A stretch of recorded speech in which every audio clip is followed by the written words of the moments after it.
Yo, what's up mga kadimple? Here we go again. And today is Tuesday. Work again tayo.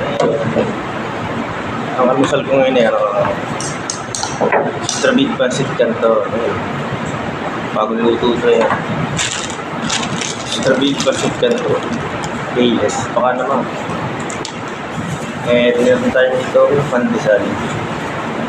Masarap na bakit sa kanto. Tapos ang ulam mo ngayon pork sinigang. Alternate ang ulam natin kasi minsan stop manok at gulay siyempre kumawala. Ngayon meron rin ako mamaya kopya. Siyempre yung pang main event natin rice pang tanghalian. Ilang muna for the meantime. Thanks for watching and